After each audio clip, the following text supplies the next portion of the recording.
आशुतोष जी, आपसे भी यही जानना चाहेंगे कि संविधान में त्वरित न्याय का जो सपना दिखाया गया था, क्या वो सिस्टम की वजह से कहीं पीछे छूटता जा रहा है या फिर अधूरा रह गया है? देखिए, सबसे पहले तो आपने ये बहुत ही इम्पोर्टेंट जो मुद्दा है ये उठाया है आज, और मुझे लगता है कि ये मुद्दा रेगुलर बेसिस पे रहना चाहिए मीडिया में, क्योंकि लोग जो है वो बहुत ज्यादा परेशान हैं जस्टिस को लेकर के। और इसमें देखिए, जो हम इंफ्रास्ट्रक्चर में जो खर्चे की बात कर रहे हैं 9,800 करोड़, मुझे लगता है कि ये कुछ भी नहीं है जितना रिक्वायरमेंट है उस हिसाब से।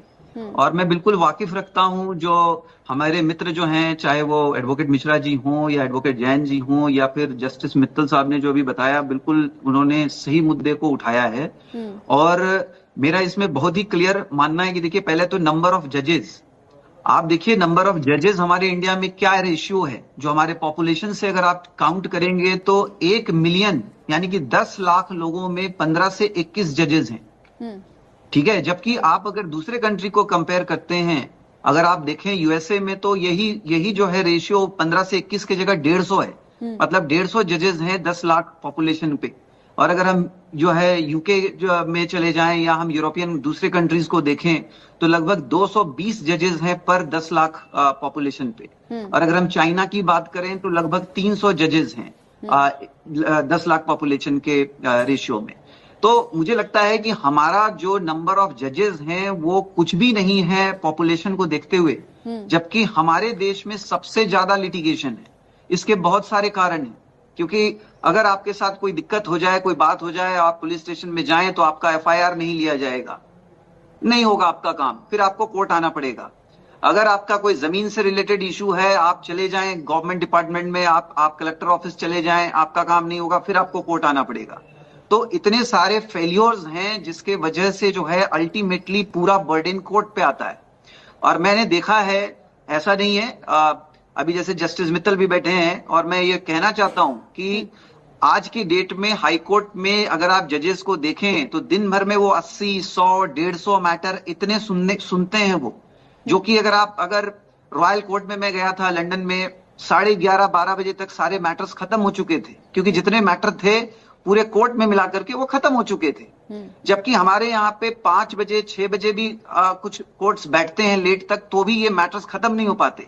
और आप सोचिए कि 5-6 घंटे में 80-100 मैटर्स सुन करके उस पे कोई भी छोटा से छोटा ऑर्डर पास करना, ये बहुत ही टफ जॉब है किसी भी जज के लिए। और देखिए, सिर्फ जल्दी जजमेंट मिलना ही उद्देश्य नहीं है हमारा, उससे भी ज्यादा इंपॉर्टेंट है सही जजमेंट मिलना। और सही जजमेंट तभी मिलेगा जब हमारे पास पर्याप्त इंफ्रास्ट्रक्चर होगा, नंबर ऑफ जजेस प्रॉपर होंगे, नंबर ऑफ कोर्ट्स प्रॉपर होगा, जो लोगों की बात को ठीक से समझ सके, सुन सके। ऐसे 10 मिनट में सुन के तो कोई फैसला नहीं हो पाएगा, और अगर होगा भी तो उसमें एरर के, गलतियों के बहुत हाई चांसेस हैं।